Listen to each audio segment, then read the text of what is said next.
Salalah കടലിൻ്റെയും മലകളുടെയും താഴ്വരകളുടെയും മനോഹരമായൊരു കവിത. ഇവിടെ എത്തുന്ന ഓരോ സഞ്ചാരിക്കും പ്രകൃതിയുടെ ഈ സൗന്ദര്യം ഒരു പുതിയ അനുഭവമാണ് നൽകുന്നത്. പ്രകൃതിയെ സ്നേഹിക്കുന്നവർക്ക്, മനസ്സിന് ശാന്തി തേടുന്നവർക്ക് സലാല ഒരു സ്വപ്നയാത്രയാണ്. വരും ഈ സൗന്ദര്യത്തിൻ്റെ ലോകത്തേക്ക്. സലാലയുടെ ഹരിതഗിരികൾ, ഓരോ മലമുകളിലും പുൽമേടുകൾ പരന്നു കിടക്കുന്നു.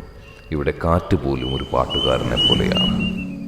ഈ കാറ്റേറ്റ് നടക്കുമ്പോൾ മനസ്സിന് എന്തെന്നില്ലാത്ത ഒരു കുളിർമ ലഭിക്കും. പൂക്കളും ചെടികളും ഇവിടെ സമൃദ്ധമായി വളരുന്നു. അതാ ഈ തടാകത്തിൻ്റെ ശാന്തത. പച്ചപ്പരപ്പുകൾക്കിടയിൽ നീലക്കണ്ണാടി പോലെ തിളങ്ങുന്നു. ഈ തടാകത്തിലൂടെ ഒരു ബോട്ട് യാത്ര ചെയ്യുന്നത് പ്രകൃതിയുടെ മാന്ത്രികത തൊട്ടറിയുന്നത് പോലെയാണ്. മേഘങ്ങളില്ലാത്ത നീലാകാശം പ്രകൃതിയുടെ ഈ സൗന്ദര്യത്തിന് ഒരു അതിമനോഹരമായ പശ്ചാത്തലം ഒരുക്കുന്നു. കടലിൻ്റെയും മലകളുടെ പച്ചപ്പും ഒരുമിക്കുന്ന ഒരിടം, അതാണ് സലാല. ഒമാന്റെ തെക്കേ അറ്റത്തുള്ള ഈ മനോഹര ഭൂമി വേനൽക്കാലത്ത് പോലും തണുപ്പിൻ്റെ കുളിര് നൽകുന്നു.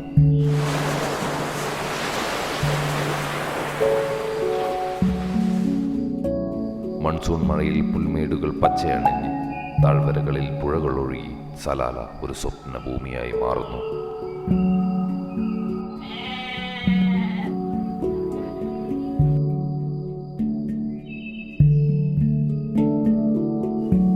രാത്രിയുടെ നിഗൂഢതയിൽ മൂടൽമഞ്ഞ് ഈ താഴ്വരകളെ പുതപ്പിക്കുന്നു. ഈ തണുത്ത കാറ്റിൽ മഞ്ഞിൻ കണങ്ങൾ നമ്മുടെ ചുറ്റും നൃത്തം ചെയ്യുന്നത് പോലെ തോന്നും. ഈ വഴികളിലൂടെ ഒറ്റയ്ക്ക് നടക്കുമ്പോൾ പ്രകൃതിയുടെ നിശബ്ദതയോട് നമ്മൾ ഒന്നായി ചേരുന്നു.